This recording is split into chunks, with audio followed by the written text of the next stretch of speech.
Quantum వ్యాలీపై work షాప్ను CM Chandrababu Naidu ప్రారంభించారు. ఈ సందర్భంగా నేషనల్ క్వాంటమ్ మిషన్ను కేంద్రం ప్రకటించిన వెంటనే అమరావతిలో క్వాంటమ్ వ్యాలీని ఏర్పాటు చేయాలని నిర్ణయించుకున్నామని తెలిపారు. టీసీఎస్, ఐబీఎం, ఎల్ఎన్టీతో కలిసి అమరావతిలో క్వాంటమ్ వ్యాలీ పార్కు ఏర్పాటు చేసేందుకు ఏపీ ప్రభుత్వం నిర్ణయించిందన్నారు.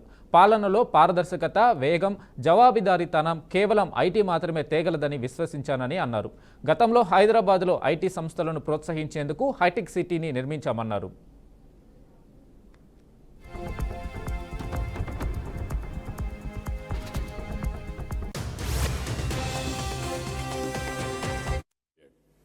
As Kamakoti has rightly mentioned, by January 1st, Quantum Computing Center will operate from Amaravati. This is where beginning of Quantum Valley. Then, not only starting with quantum computing, you have to bring ecosystem. We have to bring use cases. He rightly mentioned 100 use cases by August 15th, 2026. That was the beginning only. I wanted to see, as on today, very interestingly, if you can go through, average AI usage. World average 31%. India average 65%. Here, top AI usage, China, India, USA, Europe. I am confident China population will reduce, India population will increase. More AI utilization will be India. That is going to happen very soon. I am 100% confident on that. If you talk all these things, if you see here, 92% of Indian knowledge workers are using AI. Just now, IT Minister has rightly mentioned, he had a confusion on quantum computing. Then he asked ChatGPT. Immediately, it has given answer for him.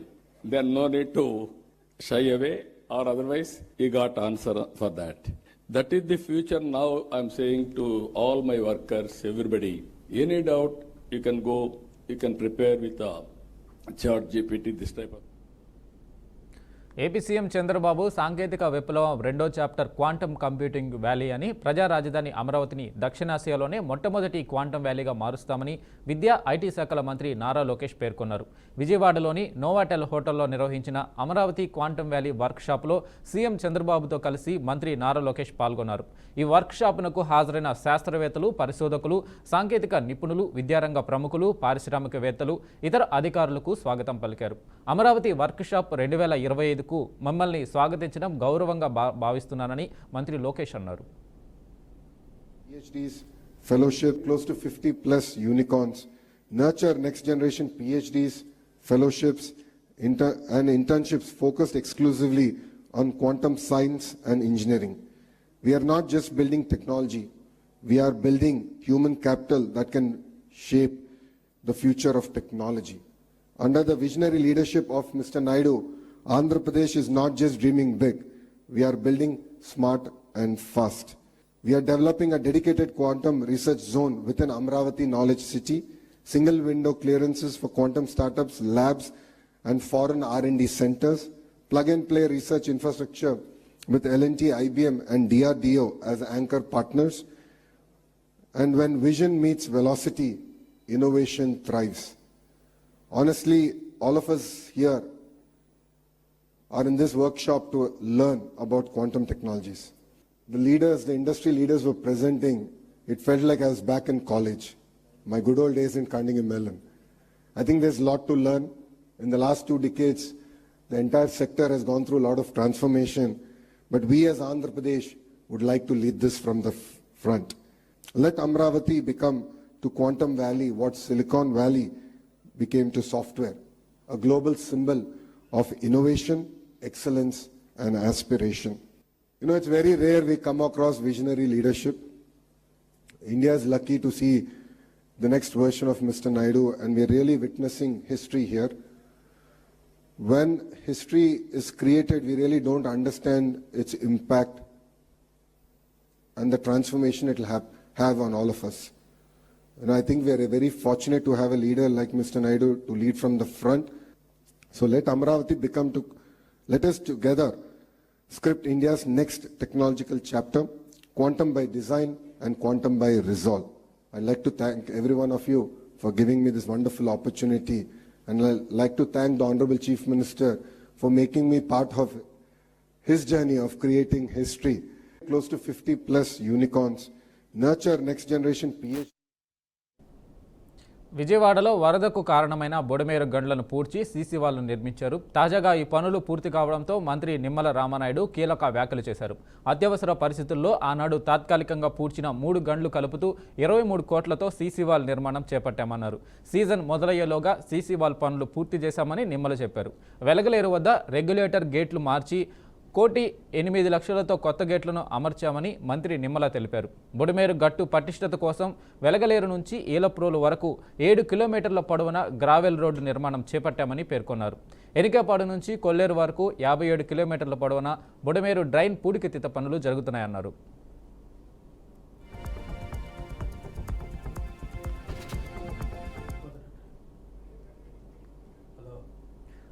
Sangareddy జిల్లా పాశమైలారం ఘటనలో మృతుల సంఖ్య 16కు చేరింది. శిథిలాల కింద 2 మృతదేహాలను గుర్తించింది NDRF. ఘటనా స్థలంలో సహాయక చర్యలు కొనసాగుతున్నాయి. ఇప్పటికే ఆసుపత్రిలో మరో 34 మంది చికిత్స పొందుతున్నారు. కాగా రేపు ఘటనా స్థలాన్ని సీఎం రేవంత్ రెడ్డి పరిశీలించనున్నారు. ఘటనా స్థలంలో సహాయక చర్యలు కొనసాగుతున్నాయి. ప్రమాదం జరిగిన సమయంలో పరిశ్రమలో 100కి పైగా కార్మికులు ఉన్నట్లు సమాచారం. అయితే ఈ ఘటనలో ప్లాంట్ వైస్ ప్రెసిడెంట్ ఎల్ఎన్ గోవాన్ కూడా మృతి చెందారు. మృతుల సంఖ్య భారీగా పెరిగే అవకాశం ఉన్నట్లు తెలుస్తుంది.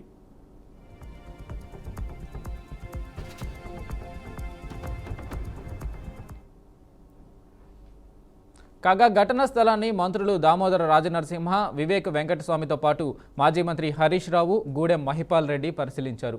బాధిత కుటుంబాలకు సానుభూతి తెలిపారు. కార్మిక కుటుంబాలకు అండగా ఉంటామన్నారు.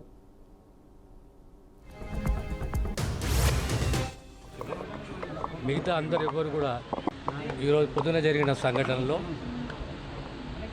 ఒక 21 మందిని ప్రణామ్ హాస్పిటల్కి తరలించడం జరిగింది. ఇద్దరు పరమపదించారు, మరణించారు. మిగతా అందరు ఎవరు కూడా ఈ హాస్పిటల్లో మాత్రం ఎవరు కూడా సీరియస్ లేరు. బహుశా 4-5 రోజుల్లో డిశ్చార్జ్ అయిపోతారు. ఒక పేషెంట్స్ శతగాత్రులు, ఒకటి ధ్రువ హాస్పిటల్, ఒకటి ప్రణామ్ హాస్పిటల్కు తీసుకోవడం. ధ్రువ హాస్పిటల్ నుంచి కూడా 2-3 పేషెంట్స్ని అపోలోకు తరలించారు.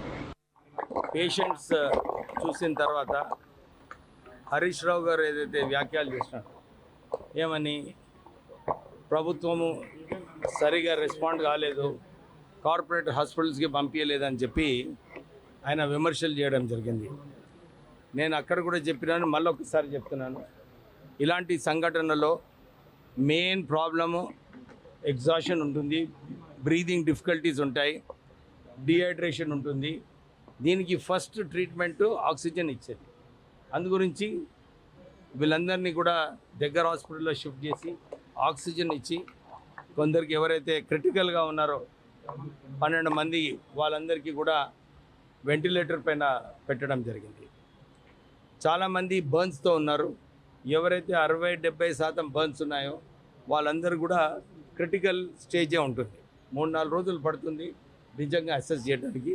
తక్కిన వాళ్ళందరూ కూడా ఇక్కడ ప్రత్యేకంగా ప్రణవ్ హాస్పిటల్లో వాళ్ళందరికీ 20-25% వరకు బర్న్స్. ఏం చేస్తున్నారు 5 గంటల నుంచి? ప్రభుత్వం ఏం చేస్తుంది? అధికారులు ఏం చేస్తున్నారు? ఇంత పెద్ద ఇన్సిడెంట్ ఈ ప్రాంతంలో జరిగితే ఒక కంట్రోల్ రూమ్ పెట్టి, ఒక ఫోన్ నంబర్ను పెట్టి, ఎవరైనా ఫోన్ చేస్తే ఇగో పలానోళ్ళు పలానా హాస్పిటల్లో ఉన్నారు, పలాని వాళ్ళు చనిపోయి పోస్ట్ మార్టం దగ్గర ఉన్నారు, ఇంకా మిగతా వాళ్ళ వివరాలు తెలవాల్సిన అవసరం ఉంది, తీసుకోవాలన్నా వద్దా? ఇప్పుడు ఒక 4-5 నాకే కలిస్తే నేను తీసుకెళ్లి అక్కడ కలెక్టర్ గారికి, ఆర్డీఓ గారికి కల్పించాల్సిన పరిస్థితి ఏర్పడ్డది. ఎంత ఇర్రెస్పాన్సిబుల్గా ప్రభుత్వము, ఈ అధికార యంత్రాంగం పనిచేస్తుందంటే ఇది నిజంగా చాలా బాధాకరం. ఒకవైపు ఎన్డీఎస్ఆర్ఎఫ్ బృందం అద్భుతంగా లోపల పోయి పనిచేస్తున్నారు, వాళ్ళను మనం అభినందించాల్సిందే. కానీ రెవెన్యూ యంత్రాంగము, జిల్లా యంత్రాంగం ఏం చేస్తున్నట్టు? బయట నేను ఇప్పుడు చెప్పాను, ఒక టేబుల్ పెట్టుకోండి, ఒక చిన్న హ్యాండ్ మైక్ పెట్టుకోండి, 2 తహసీల్దార్లను 2 ఎస్ఐలను ఆడ కూర్చోబెట్టండి, ఓ లిస్టు దగ్గర పెట్టుకోండి, ఎవరెవరిని ఏ హాస్పిటల్కి పంపించమంటే ఒక లిస్టు పెట్టుకోండి, చనిపోయిన వాళ్ళది ఒక లిస్టు పెట్టుకోండి. అసలు డ్యూటీలో ఎంతమంది? ఈరోజు ఫైర్ యాక్సిడెంట్లో చాలామంది హాస్పిటల్లో పడ్డారు, కొంతమంది చనిపోయారని తెలుస్తూ ఉంది. లెక్కలు తేల్చలేదు, ఇంకా ఒక్కరే చనిపోయారని చెప్తా ఉన్నారు. ఇంకా బిల్డింగ్ కింద ఎంతమంది తెలియదు. దీన్ని పూర్తి స్థాయిలో అధికార యంత్రాంగం, కలెక్టర్ గారు రావడం జరిగింది, ఎస్పీ గారు రావడం జరిగింది. ఇది పూర్తి స్థాయిలో మేనేజ్మెంట్ ఇలా కఠినమైన చర్యలు తీసుకోవాలి. ఎక్కడ సేఫ్టీ ప్రికాషన్ లేకుండా ఈ కంపెనీ నడుపుతూ ఉన్నారు 30 సంవత్సరాల సార్. ఎక్కడెక్కడ పైరులేదు, తుమ్ముపట్టులేదు, ఎక్కడెక్కడ ఏమాత్రం సేఫ్టీ లేదు. వర్కర్లు మన ప్రాణాలతో చిలగాటమాడి కంపెనీ నడుపుతూ ఉన్నారు. కాబట్టి ఈరోజు జరిగిన యాక్సిడెంట్లో దెబ్బలు తగిలిన వారు కానీ, బర్నింగ్లో కాలిన వాళ్ళు కానీ వారికి పూర్తి స్థాయిలో వాళ్ళ కుటుంబాలకు జాబులు ఇవ్వాలి. చనిపోయిన వారికి ₹1 కోటి దాటకుండా విశాఖపట్నంలో మన ₹1 కోటి కంపెన్సేషన్ ఇవ్వడం జరిగింది. ₹1 కోటి కంపెన్సేషన్ ఇవ్వాలి. ఇవ్వకపోతే ఇబ్బందులు ఎదుర్కొంటారు, వీళ్ళు కంపెనీ నడపలేరు. రాష్ట్ర వ్యాప్తంగా వీళ్ళ మీద కఠినమైన చర్యలు, ప్రభుత్వం నుంచి కఠినమైన చర్యలు తీసుకోవాల్సి వస్తుంది. కాబట్టి పొల్యూషన్ కంట్రోల్ బోర్డు వారు కానీ, లేబర్ డిపార్ట్మెంట్ వారు కానీ, సేఫ్టీ ప్రికాషన్ డిపార్ట్మెంట్ కానీ ఎక్కడ ఏమాత్రం చర్యలు తీసుకోకుండా ఆ కంపెనీ నడిపిస్తూ ఉన్నారు. కాబట్టి ఈరోజు కాంగ్రెస్ పార్టీ సిద్ధాంతాల పట్ల, రాజశేఖర్ రెడ్డి గారి ఆశయాల పట్ల నమ్మకం ఉన్నవారిని కాంగ్రెస్ పార్టీలోకి సాదరంగా ఆహ్వానిస్తున్నారు ఏపీసీసీ చీఫ్ షర్మిలారెడ్డి. భవిష్యత్తులో నాయకులుగా, ఎమ్మెల్యేలుగా కావాలి అనుకునే వారికి హామీ ఇస్తున్నట్లు తెలిపారు. పార్టీకి మీరు అండగా ఉంటే మీకు పార్టీ అండగా ఉంటుందన్నారు. హెడ్ క్వార్టర్ నుంచి కాంగ్రెస్ పార్టీ అధ్యక్షురాలిగా నేను ఒక బహిరంగ అపీల్ చేస్తున్నా. అదేమిటంటే, కాంగ్రెస్ పార్టీ సిద్ధాంతాల మీద గౌరవం ఉన్నవాళ్ళు, కాంగ్రెస్ పార్టీ నాయకత్వం మీద నమ్మకం ఉన్నవాళ్ళు, రాజకీయ ఆకాంక్షలు ఉన్నవాళ్ళు, ఫ్యూచర్లో ఎమ్మెల్యేలు కావాలనుకుంటున్న వాళ్ళు, కాంగ్రెస్ పార్టీని బలోపేతం చేయటానికి వాళ్ళు ముందుకొచ్చి వాళ్ళ రీసోర్సెస్, వాళ్ళ టైంని కాంగ్రెస్ పార్టీకి కేటాయించగలిగితే ఫ్యూచర్లో వాళ్ళు పోటీ చేయడానికి, ఎమ్మెల్యేలుగా అవకాశం ఇవ్వటానికి కాంగ్రెస్ పార్టీ వాళ్ళకు ఒక ప్లాట్ఫామ్ ఇవ్వడానికి రెడీగా ఉన్నాం. ఇది ఎందుకు చెప్పాల్సి వస్తుంది అంటే, నిజానికి కాంగ్రెస్ పార్టీ నాయకులు, కార్యకర్తలు చాలా కమిట్మెంట్తో కూడిన వాళ్ళు, చాలా సిన్సియారిటీ ఉన్నవాళ్ళు. ఇన్ని సంవత్సరాలు కాంగ్రెస్ పార్టీ కష్టకాలంలో ఉన్నప్పుడు కాంగ్రెస్ పార్టీ జెండాను మోసిన వాళ్ళు, కాంగ్రెస్ పార్టీని తమ భుజాన మీద ఎత్తుకొని నడిచిన వాళ్ళు, ఈ రోజుటి వరకు కూడా కాంగ్రెస్ పార్టీ అంటే ప్రాణం పెట్టే వాళ్ళు చాలా మంది ఉన్నారు. కాంగ్రెస్ పార్టీ నాయకులు, కార్యకర్తలు. ఫోన్ ట్యాపింగ్ కేసులో మాజీ CM KCR, BRS working president కేటీఆర్కు ఏం సంబంధం అని బీఆర్ఎస్ మాజీ మంత్రి జగదీష్ రెడ్డి మండిపడ్డారు. పథకం ప్రకారం కేసీఆర్ కుటుంబంపై కక్ష సాధింపు జరుగుతుందని అన్నారు. ఏ విచారణ అధికారికైనా కేసీఆర్, కేటీఆర్ పేరు చెప్పారా అని, ఫోన్ ట్యాప్ చేశారని ఏ అమ్మాయినా ఫిర్యాదు చేశారా అని ప్రశ్నించారు. ఊహించి రాసి ఇదే జర్నలిజం అంటే ఊరుకునేది లేదని హెచ్చరించారు. ఆధారాలు లేకుండా రాస్తే తమ చర్యలు కఠినంగా ఉంటాయని, దుష్ప్రచారంపై కేసీఆర్ ఊరుకున్నా తాము ఊరుకోమని ధ్వజమెత్తారు. దేశంలో ఫోన్ ట్యాపింగ్ ఎక్కడ జరగడం లేదా అని, ఇప్పుడు ట్యాపింగ్ జరగట్లేదని సీఎం రేవంత్ రెడ్డి చెప్పగలరా అని జగదీష్ రెడ్డి ఎద్దేవా చేశారు. సంవత్సరాల కాలంగా కాళేశ్వరం మాట్లాడాను. ఏముందిరా కాళేశ్వరంలో? ఒక పిల్లర్ కొంగితే ఎన్ని ప్రాజెక్టులు కొట్టుకపోతున్నాయి, ఎన్ని వంతెనలు కూడా ఎంతమంది చేస్తున్నారు మీ రాష్ట్రాలలో, మీరు వెళ్తున్న చోట. తీద్దామా లెక్క? ఇక్కడేదో కొద్దిమంది నీచుల్ని అడ్డం పెట్టుకొని ఒక సీరియల్ లాగా కూడా కాదు, సీరియల్ సిరీస్ నడుపుతున్నారు. ఒక్కడు ఎవరైనా నా ఫోన్ ట్యాప్ అయింది, నా ఫోన్ వీళ్ళు విని నా సమాచారం, నా రహస్య సమాచారం తీసుకొని నాకు నష్టం కలిగించు అని చెప్పిన మనిషి ఉండే ఇప్పటివరకు ఎవరైనా? ఒక మహిళ కావచ్చు, పురుషుడు కావచ్చు, ఎవరైనా ఉన్నారా? ఇగో ఇది మా ఫోన్, తెలంగాణ ప్రభుత్వం ఉన్నప్పుడు వినడం ద్వారా నా రహస్యం తీసుకుపోయినరు, దీంతో నాకు నష్టం కలిగించిండ్రు, నా ప్రైవేట్ సంభాషణ విని బయట పెట్టిండ్రు, నా పరువు ఏదైనా తీసిండ్రు అని వచ్చిన కంప్లైంట్ ఒక్కటి ఉన్నది ఇప్పటి వరకు. హైదరాబాద్ మాదాపూర్లోని సున్నం చెరువు కూల్చివేతలపై శేరిలింగంపల్లి ఎమ్మెల్యే అరికెపూడి గాంధీ తీవ్రంగా స్పందించారు. లేఅవుట్లో ఉన్న ప్లాట్లను కూల్చడాన్ని ఎమ్మెల్యే తీవ్రంగా విమర్శించారు. సరిహద్దులు నిర్ధారించకుండానే కూల్చివేతలు చేపట్టడం అన్యాయమన్నారు. సున్నం చెరువుపై గతంలో అనేక ఫిర్యాదులు, వినతి పత్రాలు ఇచ్చినా స్పందన లేకపోయిందన్నారు. అవసరమైతే సీఎం రేవంత్ రెడ్డిని కలిసి ఈ అంశంపై చర్చిస్తానని తెలిపారు. కూల్చివేతలు తక్షణం నిలిపివేయాలని హైడ్రా అధికారులకు ఎమ్మెల్యే గాంధీ ఆదేశించారు. కూలగొట్టడాలు చేయటాలు అనేది మంచి పద్ధతి కాదు ఎవరైనా కూడా. ఎందుకంటే నేను ఇప్పుడే చెప్పా, గతంలో హైడ్రా అంటే వ్యతిరేక భావంతో ప్రజలు ఉన్నారు. ఇవాళ చాలా పాజిటివ్ వేవ్ లో నడుస్తా ఉన్నాయి. ముంపు ప్రాంతాలు ఉండవు, వాటర్ లెవెల్కి క్లియర్ చేస్తున్నారు. మరి నిన్నే హైడ్రా వాళ్ళే చక్కగా ఒక మీడియాలో ఒక లైవ్ మెసేజ్ పాస్ చేశారు. బ్రహ్మాండమైనటువంటి మెసేజ్. ఈ నీళ్లు తాగితే మీ ఆరోగ్యాలు, ఆస్తులు అమ్ముకున్నా కానీ ఆరోగ్యం కాపాడుకోలేరు. ఇది పొల్యూషన్ వాటర్ అని చెప్పేసారు. మనం గౌరవించాలా, అభినందించాలా, అప్రిషియేట్ చేయాలా. అంతే తప్పించి కొన్ని విషయాల్లో డిబేట్ అవుతున్నాడు. మరి కమిషనర్ గారికి తెలుసో తెలియదో నాకు. హైదరాబాద్లో హైడ్రా కూల్చివేతల సందర్భంగా కాంగ్రెస్ నేతలపై ఈటెల సంచలన ఆరోపణలు చేశారు. బంజారా హిల్స్ వంటి ఖరీదైన ప్రాంతాల్లో ఎకరకు 50 కోట్ల రూపాయల నుంచి 100 కోట్ల రూపాయలు విలువ చేసే భూములను కాంగ్రెస్ నాయకులు కబ్జా చేశారని ఆయన ఆరోపించారు. ఆ అక్రమ కట్టడాలను, కబ్జాలను క్రమబద్ధీకరించేందుకే జీవో నెంబర్ 58, 59 తీసుకొచ్చారని ఆయన ధ్వజమెత్తారు. ఒకవైపు బడా నేతల కబ్జాలను కాపాడుతూ మరోవైపు పూరి గుడిసెలను కూల్చడం ఎంతవరకు సమంజసమని ప్రశ్నించారు. 30 గజాలలో 60 గజాలలో ఇల్లు కట్టుకుంటోడు ఉన్నోడా లేనోడా? మూర్ఖుల్లారా, కనబడతలే అని చెప్పి అడుగుతున్నా. ఇంత మా ప్రభాకర్ ఒక మాట చెప్పిండు, బంజారా హిల్స్లో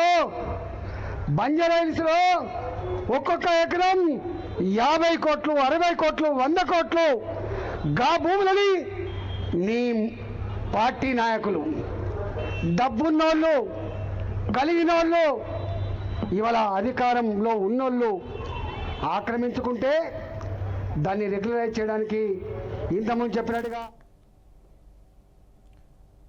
ఏపీకి భారీ షాక్ తగలగా తెలంగాణకు భారీ ఊరట లభించింది. సీఎం రేవంత్ రెడ్డి, ఇరిగేషన్ మంత్రి ఉత్తమ్ కుమార్ రెడ్డి కేంద్రంపై తీసుకువచ్చిన ఒత్తిడి ఫలించింది. ఆంధ్రప్రదేశ్ ప్రతిపాదించిన పోలవరం బనకచెర్ల ప్రాజెక్టుకు అనుమతులు ఇవ్వలేమని కేంద్రం ఏపీకి తేల్చి చెప్పింది. పోలవరం బనకచెర్ల ప్రాజెక్టుపై కేంద్ర పర్యావరణ నిపుణుల కమిటీ పలు అభ్యంతరాలు లేవనెత్తింది.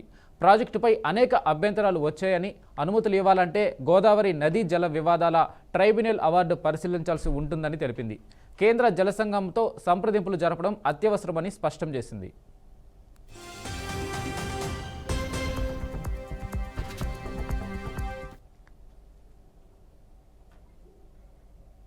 ఈ ప్రాజెక్టు జీడబ్ల్యూడిటి తీర్పును ఉల్లంఘించినట్లవుతుందని ఫిర్యాదులు వచ్చాయని ఏపీకి తెలియజేస్తూ అనుమతులు ఇవ్వలేమని తెలిపింది.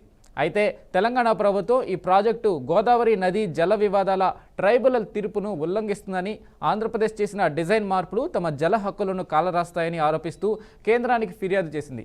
అలాగే సీఎం రేవంత్ రెడ్డి, నీటిపారుదల శాఖ మంత్రి ఉత్తమ్ కుమార్ రెడ్డి ఈ విషయాన్ని కేంద్ర జలశాఖ మంత్రి సిఆర్ పాటిల్, పర్యావరణ శాఖ మంత్రి భూపేందర్ యాదవ్ దృష్టికి తీసుకెళ్లారు. ఈ నేపథ్యంలో ప్రాజెక్టు ఈఏసీ అనుమతులను నిలిపివేసింది.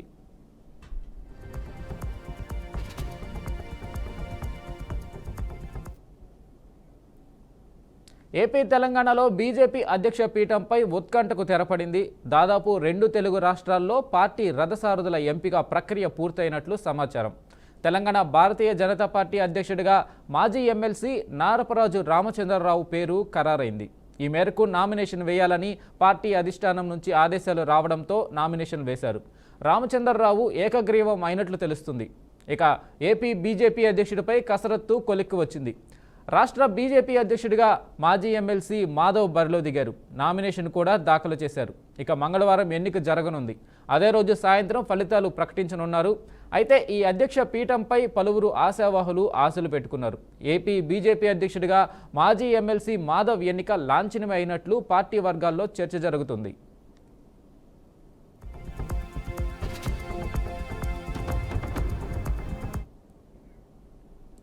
తెలంగాణ రాజకీయాల్లో మరో బిగ్ ట్విస్ట్ చోటు చేసుకుంది. గోషామహల్ బీజేపీ ఎమ్మెల్యే రాజేష్ సింగ్ మరో సంచలన నిర్ణయం తీసుకున్నారు. బీజేపీ సభ్యత్వానికి రాజీనామా చేశారు రాజేష్ సింగ్. నేడు జరిగిన బీజేపీ అధ్యక్ష పదవి ఎన్నికల్లో పోటీ చేయడానికి నాంపల్లి బీజేపీ కార్యాలయానికి రాజేష్ సింగ్ భారీ మద్దతుదారులతో చేరుకున్నారు. అయితే తన అనుచరులను బెదిరించారని, తాను ఇక పార్టీలో ఉండలేనని, రాజీనామా చేస్తున్నానని అన్నారు. తెలంగాణలో బీజేపీ అధికారంలోకి రాకూడదని బీజేపీ పెద్దలు కోరుకుంటున్నారని సంచలన వ్యాఖ్యలు చేశారు. అధ్యక్షుడు ఎవరో ముందుగానే డిసైడ్ చేశారని ఆరోపించారు. పార్టీ కోసం తాను ఉగ్రవాదులకు శత్రువుగా మారానని, మీకో దండం, మీ పార్టీకో దండం అని రాజీనామా లేఖను కిషన్ రెడ్డికి పంపించారు. అయితే రాజేష్ సింగ్ వ్యవహారంపై తాజాగా రాష్ట్ర పార్టీ అధిష్టానం స్పందించింది. రాజేష్ సింగ్ చేసిన ఆరోపణల్లో వాస్తవం లేదని కొట్టిపారేసింది. రాజేష్ సింగ్ క్రమశిక్షణ రాహిత్యం పరాకాష్ఠకు చేరిందని మండిపడింది. రాజేష్ సింగ్ ఎమ్మెల్యే పదవికి రాజీనామా చేయాలనుకుంటే స్పీకర్కు లేఖ ఇవ్వాలని హితవు పలికింది. నేను పార్టీ ఆఫీస్కి వచ్చినాను, ఫామ్ కూడా తీసుకున్నాను. ఈ ఫామ్లో 10 మెంబర్స్ కౌన్సిలింగ్ మెంబర్ సైన్ కావాలి, సంతకం కావాలి. ఆల్రెడీ చాలా మంది మాకు ఆశీర్వాదం ఇచ్చే అట్లాంటి కార్యకర్తలకి మాట్లాడి ఇక్కడ తీసుకొని కూడా వచ్చినాం. స్టేట్ కౌన్సిలింగ్ మెంబర్ ఇక్కడ వచ్చిన తర్వాత వాళ్ళకి ఫోన్ చేసి పోస్టులో ఉంటావా, సస్పెండ్ చేయాలా అని వాళ్ళకి బెదిరించి ఇక్కడ నుంచి పంపించేసినారు. ముగ్గురు మా ఎంబడి వచ్చి రాష్ట్రంలోని కూటమి ప్రభుత్వంపై మాజీ మంత్రి అంబటి రాంబాబు కీలక వ్యాఖ్యలు చేశారు. ఏడాదిలోనే కూటమి ప్రభుత్వం గ్రాఫ్ పడిపోయిందని విమర్శించారు. సుపరిపాలనకు కాదు, దుర్మార్గమైన పాలనకు తొలి అడుగు పడిందని మండిపడ్డారు. ఎన్నికల సమయంలో ఎలాగైనా అధికారంలోకి రావాలని గొప్పలకు పోయి హామీలు ఇచ్చారని, అధికారంలోకి వచ్చాక హామీలపై కూటమి నేతలు మాట తప్పుతున్నారని ఆగ్రహం వ్యక్తం చేశారు. వైసీపీ హయాంలో విద్యా వ్యవస్థకు మంచి రోజులు వస్తే కూటమి ప్రభుత్వం అధికారంలోకి వచ్చాక విద్యా వ్యవస్థ మళ్లీ భ్రష్టు పెట్టే రోజులు వచ్చాయని ఆరోపించారు. నారా చంద్రబాబు నాయుడు గారు, మీరు సంవత్సర కాలం పరిపాలన చేశారు. ప్రజలు మీకు 5 సంవత్సరాలు పరిపాలన చేసేటటువంటి అవకాశం ఇచ్చారు. కారణాలు ఏమైనప్పటికీ కూడా 3 పార్టీలు కలవబట్టో, లేకపోతే నీ మోసపు వాగ్దానాలు ఈసారైనా చేస్తావని నమ్మో, లేకపోతే జనసేన గ్యారంటీ ఇచ్చింది పవన్ కళ్యాణ్ అని నమ్మో, బీజేపీ ఇవ్వలేదనుకోండి, అది వేరే విషయం. ఓట్లు వేశారు, నువ్వు గెలిచావు, 5 సంవత్సరాలు పరిపాలన చేసేటువంటి హక్కు మళ్ళా నీకు వచ్చింది. 1 సంవత్సరం పరిపాలన చేశావు. ఈ సంవత్సర పరిపాలనలో నువ్వు చేసింది ఏమిటి అని అడుగుతా ఉన్నాను. ఇచ్చిన హామీలను నెరవేర్చావా? ఇంకా చెప్తున్నాడు ఆయన, చెప్పే మాట ఏంటంటే చేసిన పనులు పదే పదే చెప్పాలంట. మనం ఏదైతే చేశామో. వైసీపీ కీలక నేతకు బెయిల్ మంజూరైంది. వైసీపీ మాజీ ఎంపీ నందిగం సురేష్ను ఓ దాడి కేసులో గత నెల 18న తుళ్లూరు పోలీసులు అరెస్టు చేశారు. ఈ క్రమంలో తాజాగా వైసీపీ మాజీ ఎంపీ నందిగం సురేష్కు బెయిల్ మంజూరైంది. గత కొన్ని రోజులుగా నందిగం సురేష్ గుంటూరు జిల్లా జైల్లో రిమాండ్ ఖైదీగా ఉన్నారు. టీడీపీ కార్యకర్త ఇసుకపల్లి రాజుపై దాడి కేసులో గుంటూరు జిల్లా కోర్టు బెయిల్ మంజూరు చేసింది.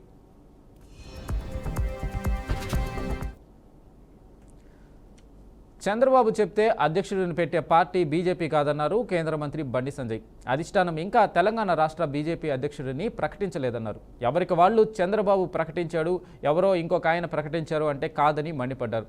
అందరూ నామినేషన్ వేశాక ఎవరు అధ్యక్షుడిగా ఉండాలో అధిష్టానం నిర్ణయిస్తుందన్నారు. అధిష్టానం ఇంకా రాష్ట్ర అధ్యక్షుడిని ప్రకటించలే. ఇబ్బంది వాళ్ళు చంద్రబాబు నాయుడు గారు ప్రకటించరు, ఇంకోరు ఆయన ప్రకటించరు, ఈయన చెప్తే వచ్చిందంటే కాదు. రాష్ట్ర అధ్యక్షుడిని అధిష్టానము అందరికీ నామినేషన్ ఇస్తారు. నామినేషన్ ఎవరిని అధ్యక్షుడు ఉన్నారో అధిష్టానం నిర్ణయిస్తుంది. అందరి అభిప్రాయాలు తీసుకొని అధిష్టానం నిర్ణయిస్తుంది. అధిష్టానం తీసుకుంటున్నాక అందరు కట్టుబడి ఉంటాం. ఈ భారతీయ జనతా పార్టీలో ఈ మధ్య కొత్తగా స్టార్ట్ అయింది. నాకు ఈ మధ్య కొత్తగా స్టార్ట్ అయింది. ఈ సోషల్ మీడియాలో ఉల్టా పోస్ట్ పెట్టి చూడు, లేకుంటే వేరే పార్టీలు చేస్తా ఉంటారు అందరూ. దేశీయ స్టాక్ మార్కెట్లు ఈరోజు నష్టాలతో ముగిశాయి. అంతర్జాతీయ మార్కెట్ల నుంచి సానుకూల సంకేతాలు అందడం, విదేశీ మదుపర్లు కొనుగోళ్లను కొనసాగించడం వంటి అనుకూల అంశాలు ఉన్నప్పటికీ నష్టాలు తప్పలేదు. ఫైనాన్షియల్, ఆటోమొబైల్ రంగాల షేర్లలో వెల్లువెత్తిన అమ్మకాల ఒత్తిడి సూచీలపై తీవ్ర ప్రభావం చూపింది. ముఖ్యంగా HDFC bank, ICICI bank, Reliance వంటి ప్రధాన కంపెనీల షేర్లు నష్టపోవడంతో మార్కెట్లు కిందకు జారాయి. సెన్సెక్స్ దాదాపు ఫ్లాట్గా 84,027 పాయింట్ల వద్ద మొదలైంది. రోజంతా నష్టాల్లోనే సాగిన సూచీ ఒక దశలో 500 పాయింట్లకు పైగా పతనమైంది. చివరకు 452 పాయింట్ల నష్టంతో 83,606 వద్ద ముగిసింది. ఇక నిఫ్టీ కూడా 120 పాయింట్లు కోల్పోయి 25,517 వద్ద స్థిరపడింది. సింహవాహిని మహంకాళి అమ్మవారి ఉత్సవాలు జూన్ 30 నుంచి జూలై 2వ తేదీ వరకు తెలంగాణ ప్రభుత్వ సహకారంతో ఢిల్లీలో ఘనంగా నిర్వహిస్తున్నారు. జూన్ 30వ తేదీన తెలంగాణ భవన్లో ఫోటో ఎగ్జిబిషన్ ఏర్పాటు చేశారు. జూలై 1వ తేదీన ఇండియా గేట్ నుంచి తెలంగాణ భవన్ వరకు మహంకాళి అమ్మవారి ఊరేగింపు ఉంటుంది. గత 10 ఏళ్ల నుంచి ఢిల్లీలో తెలంగాణ భవన్లో సింహవాహిని మహంకాళి అమ్మవారి బోనాలు ఘనంగా నిర్వహిస్తున్నారు. ఢిల్లీలో ఉన్న తెలుగు వారంతా పెద్ద సంఖ్యలో కార్యక్రమంలో పాల్గొనాలని ప్రభుత్వం ఆహ్వానం పలికింది. లాల్ దర్వాజా బోనాలు ఉత్సవాలకు పెద్ద సంఖ్యలో పలువురు ప్రముఖులు హాజరు కానున్నారని సింహవాహిని మహంకాళి దేవాలయ ఉత్సవ కమిటీ సభ్యులు పేర్కొన్నారు.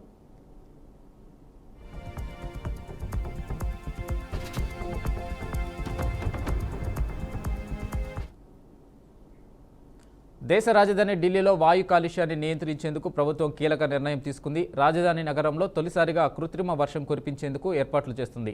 వాతావరణ పరిస్థితులు అనుకూలిస్తే జూలై 4 నుంచి 11 మధ్య కృత్రిమ వర్షం కురిపించేందుకు ప్రభుత్వం ఏర్పాట్లు చేస్తున్నట్టు తెలిసింది.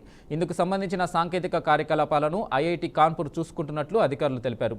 బీజేపీ నేతృత్వంలోని ఢిల్లీ ప్రభుత్వం పౌర విమానయాన శాఖ డైరెక్టర్ జనరల్ నుంచి అనుమతి పొందినట్లు ప్రభుత్వ వర్గాలు వెల్లడించాయి. ఈ కృత్రిమ వర్షంకు దాదాపు సుమారు 3,21 లక్షలు ఖర్చు అవుతుందని అధికారులు స్పష్టం చేశారు.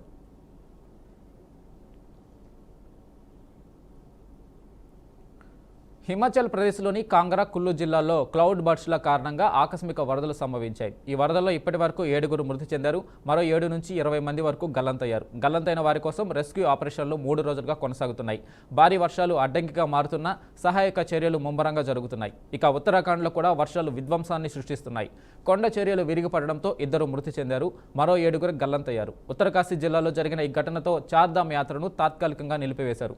ప్రస్తుతం హిమాచల్ ప్రదేశ్, ఉత్తరాఖండ్లో వర్షపాతం తీవ్రమైంది. తదుపరి 2 రోజుల వరకు భారీ నుంచి అతి భారీ వర్షాలు కురిసే అవకాశం ఉందని వాతావరణ శాఖ హెచ్చరించింది.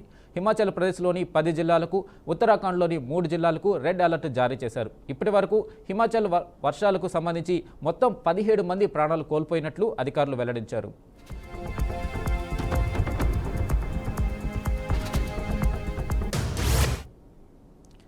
ఇరాన్ అణు కార్యక్రమాన్ని నిలిపివేస్తే భారీ ఆర్థిక ప్యాకేజ్ ఇచ్చేందుకు అమెరికా సిద్ధంగా ఉందన్న వార్తలను అధ్యక్షుడు డొనాల్డ్ ట్రంప్ ఖండించారు. ఇదంతా మీడియా సృష్టిస్తున్న తప్పుడు ప్రచారమని ఆయన కొట్టిపారేశారు. ఇరాన్కు ఎలాంటి ఆఫర్లు ఇవ్వలేదని, ఆ ఆలోచనే లేదని స్పష్టం చేశారు. గతంలో JCPOA ఒప్పందంలా వారికి బిలియన్ల కొద్దీ డాలర్లు ఇచ్చి అణుబాంబు తయారీకి సహకరించేది లేదన్నారు. ఇరాన్ అణు కేంద్రాలను ధ్వంసం చేశాక వారితో ఎలాంటి చర్చలు జరపలేదు అని ఆయన పేర్కొన్నారు.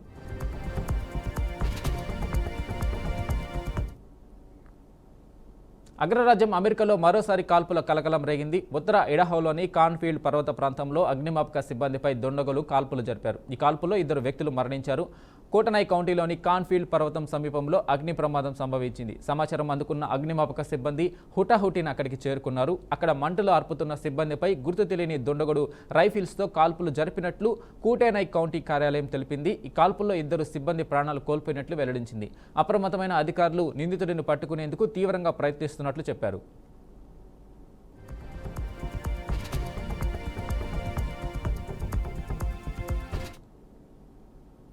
ఉక్రెయిన్పై రష్యా అతిపెద్ద వైమానిక దాడి చేసింది. ఈ దాడుల్లో 6 గాయపడ్డారని ఉక్రెయిన్ అధికారులు తెలిపారు. మొత్తం 537 వైమానిక ఆయుధాలను రష్యా ప్రయోగించిందని, ఇందులో 477 డ్రోన్లు, 60 క్షిపణులు ఉన్నాయని ఉక్రెయిన్ వైమానిక దళం వెల్లడించింది. ఈ దాడుల్లో 249 డ్రోన్లతో కాల్పులు జరిపి కూల్చినట్లు, మరికొన్నిటిని ఎలక్ట్రానిక్ జామింగ్ సాంకేతికతతో అడ్డుకున్నట్లు పేర్కొన్నారు.